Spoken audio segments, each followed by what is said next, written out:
Hi friends, today I'm going to discuss about a revision plan for CA final audit. Audit is a very vast subject and it is almost impossible to cover the entire portion within 1.5 days before the actual exam. But we have to do it so that we are able to complete our paper within the 3 hours of exam time and attempt the maximum MCQs accurately. So to help you with this, I have made this detailed revision plan by allocating days to each chapter. Now this plan is based on the textbook that I had referred for my CA final in November 19. It was Aarti Lahoti ma'am's book. You might be referring some other textbook or study module. It doesn't matter. You can modify this plan according to your textbook because more or less all the chapters are named similarly. So moving ahead, after your SFM exam, I would suggest that you start with something easier.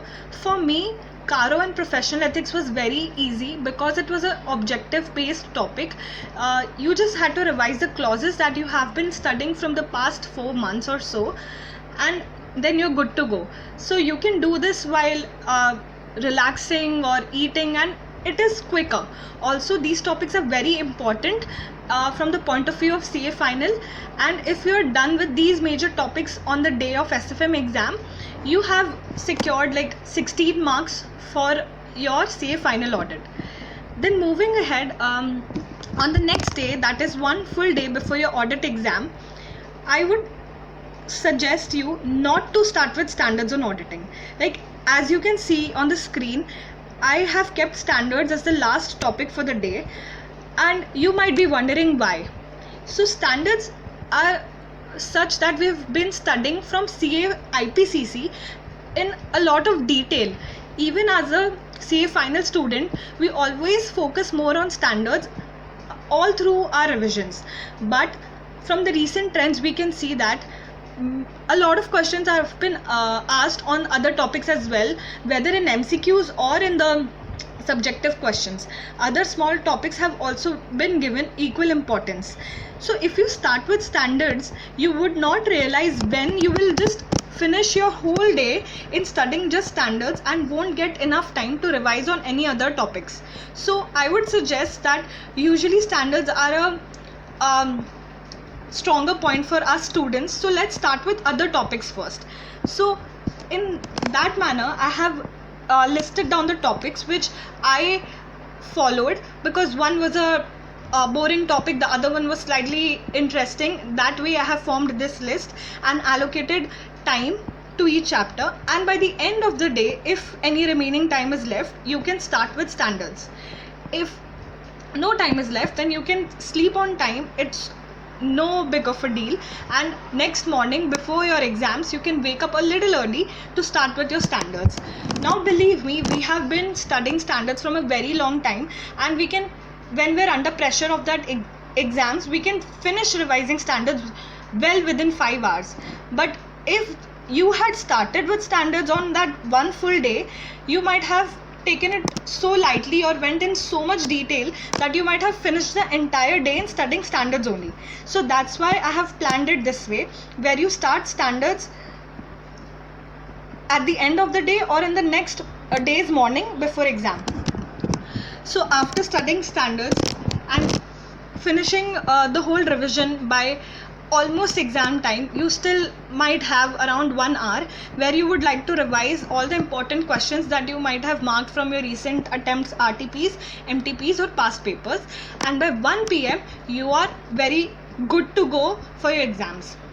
Now all these time limits that you can see, the hours and minutes that I have written in front of each chapter, these are the maximum limits that you should take for those chapters.